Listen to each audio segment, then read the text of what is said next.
Hello everyone, मैं मीनाक्षी बजाज एक बार फिर आप सबका वेलकम करती हूँ अपने चैनल पर। मेरे चैनल पर आपको मिलेंगे कई सारे सब्जेक्ट्स के कंप्लीट वीडियो लेक्चर्स। मैंने आपके साथ वादा किया है हर टॉपिक को डिटेल में समझाने का, और इसी वादे को निभाते हुए मैं आपको रिजर्व बैंक ऑफ इंडिया का टॉपिक डिटेल में करवा रही हूँ। हम आ पहुंचे हैं पार्ट 6 पर। पिछले पांचों पार्ट्स के लिंक डिस्क्रिप्शन बॉक्स में प्रोवाइडेड है। हम जान रहे हैं रिजर्व बैंक ऑफ इंडिया के फंक्शंस के बारे में। फॉरेन एक्सचेंज मैनेजमेंट हम ऑलरेडी सीख चुके हैं। आज जानेंगे फॉरेन एक्सचेंज के रिलेटेड कुछ और इम्पोर्टेंट फंक्शंस। तो आइए स्टार्ट करते हैं आज के वीडियो लेक्चर को। तो ये हैं वह 5 फंक्शंस जो ऑलरेडी हम पिछले पार्ट्स में डिस्कस कर चुके हैं। अगर आपने अभी तक इन फंक्शंस को नहीं जाना है तो लिंक प्रोवाइडेड है, आप वहां से डिटेल में सुन सकते हैं। 5th पार्ट में हमने ये जाना था कि फॉरेन एक्सचेंज क्या होती है और रिजर्व बैंक ऑफ इंडिया इसे किस प्रकार से मैनेज करता है। आज भी बात मैनेजमेंट की ही है, कंट्रोल ही करना है, पर कंट्रोल करना है फॉरेन एक्सचेंज के रिजर्व्स को। फॉरेन एक्सचेंज का मतलब मैंने आपको बताया था विदेशी मुद्रा, फॉरेन करेंसी भी तो बोलते हैं इसको। यहाँ पर बात है इसके रिजर्व्स की। रिजर्व्स का मतलब होता है कि कितना भंडार इन एसेट्स का रिजर्व बैंक ऑफ इंडिया के पास पड़ा है, क्योंकि जितने ज्यादा फॉरेन एक्सचेंज रिजर्व्स होंगे उतना ही देश में मजबूती आएगी, लायबिलिटीज की भरपाई हो पाएगी। मॉनेटरी पॉलिसी बनाते समय फॉरेन एक्सचेंज रिजर्व्स का बहुत बड़ा हाथ होता है।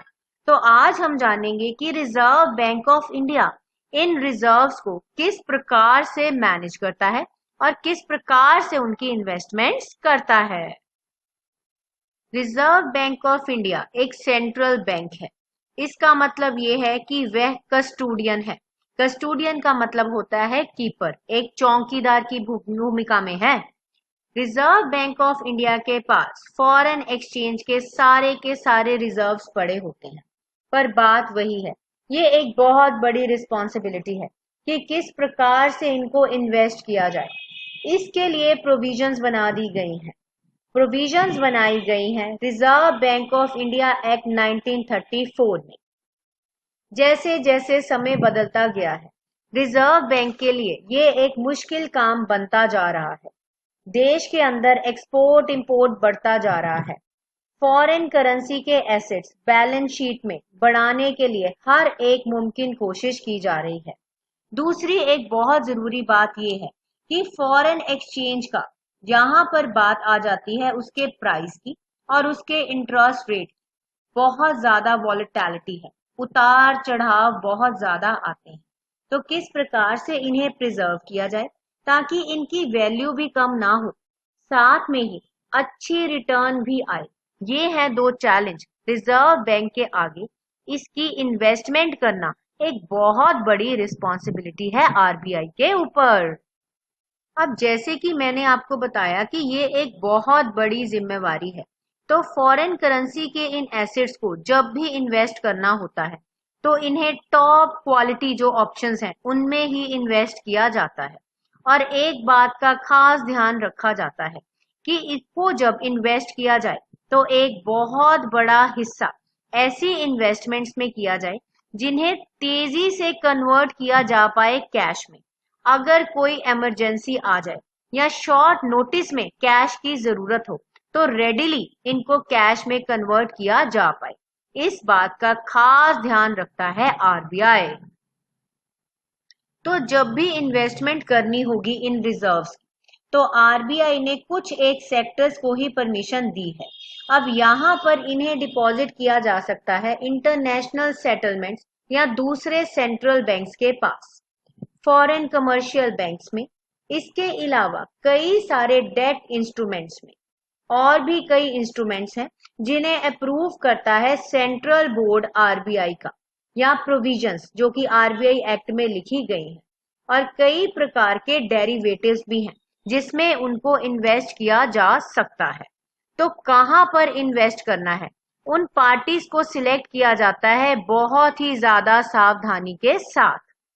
और जब इनको इन्वेस्ट करना होगा तो ध्यान रखा जाएगा कि कितनी कमाई हो रही है इंटरेस्ट की, और जब इन्हें बेचा जाएगा तो कितना कैपिटल गेन होगा आरबीआई को। इन दोनों पैरामीटर्स के ऊपर रखते हुए ही इनकी रिटर्न्स के बारे में जाना जाता है और एक बहुत सही ऑप्शन में से एक ऑप्शन चुनते हुए इन्वेस्टमेंट कर दी जाती है। रिजर्व बैंक ऑफ इंडिया ने कुछ पैरामीटर्स बनाए हैं, या यूं कहूं कि कुछ एक इस प्रकार की आरबीआई ने पॉलिसीज बनाई हैं जिन्हें फॉलो करते हुए इन रिजर्व्स को मैनेज किया जाता है। यहां पर आ जाते हैं 3 मापदंड। पहला तो है लिक्विडिटी का, जैसे ही जरूरत आन पड़े उन्हें कैश में कन्वर्ट किया जा पाए। दूसरी बात सेफ्टी, पैसा कभी भी नहीं डूबे, क्योंकि इन एसेट्स के ऊपर पूरे देश की इकोनॉमी का दारोमदार ठहरा होता है। रिटर्न्स, कितनी कमाई हो रही है इन्वेस्टमेंट्स करके। इन तीनों मापदंडों को ध्यान में रखते हुए ही कोई भी इन्वेस्टमेंट की जाती है। यहाँ पर जो फ्रेमवर्क बनाया गया है उसके अंदर 5 पॉइंट्स का खास ध्यान है। सबसे पहला तो फोकस है मार्केट में कॉन्फिडेंस बनाए रखना मॉनेटरी और एक्सचेंज रेट पॉलिसीज के ऊपर। दूसरी बात इनहेंस करना रिजर्व बैंक ऑफ इंडिया की इंटरवेंशन कैपेसिटी। जब भी आरबीआई को लगे वह दखल अंदाजी कर सकता है देश में स्टेबलाइजेशन लाने के लिए फॉरेन एक्सचेंज मार्केट के द्वारा जो किया जाता है उस पर। अगली बात एक्सटर्नल मार्केट में जो भी हो रहा है, या मतलब हमारे देश के बाहर जो भी वनरेबिलिटीज हैं उसका असर हमारे देश के ऊपर ना आए। ऐसी लिक्विडिटी पोजीशन को बनाया जाए जो इतनी मजबूत हो कि बाहरी दुनिया में आ रही किसी प्रॉब्लम को वह बर्दाश्त कर पाए। क्राइसिस के समय में चाहे वो कोई नेशनल डिजास्टर हो या इमरजेंसी, हमारे देश की अर्थव्यवस्था के ऊपर बुरा असर ना आए। प्रोवाइड करना कॉन्फिडेंस मार्केट को, ताकि हमारे देश की जो भी देनदारी है बाहर वालों को वह हम अच्छे से निभा पाए। कॉस्ट कम हो, फॉरेन एक्सचेंज रिसोर्सेज मार्केट में अवेलेबल हो। अगर कोई इंपोर्ट एक्सपोर्ट का कारोबार करना चाहता है तो देश में फॉरेन एक्सचेंज की कमी ना हो। इसके अलावा कोई भी मार्केट में पार्टिसिपेंट हो उसे कंफर्ट हो, उसे ये बैकिंग हो कि मेरे देश में इस प्रकार के एसेट्स की कमी बिल्कुल भी नहीं है। तो इसके साथ ही हमारा एक 7th और बहुत इंपॉर्टेंट फंक्शन जो कि है फॉरेन एक्सचेंज रिजर्व्स को मैनेज करने का किस प्रकार किया जाता है अच्छे से डिस्कस हो गया, और मुझे उम्मीद है कि आपको आज का टॉपिक समझ आया होगा।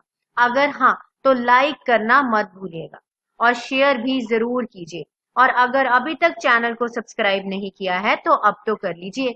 हम मिलेंगे अगले वीडियो लेक्चर में और जानेंगे कि क्या क्या रेगुलेशंस हैं जो कि आरबीआई के द्वारा बनाए गए हैं मनी मार्केट, फॉरेक्स और गवर्नमेंट सिक्योरिटीज मार्केट को रूल करने के लिए।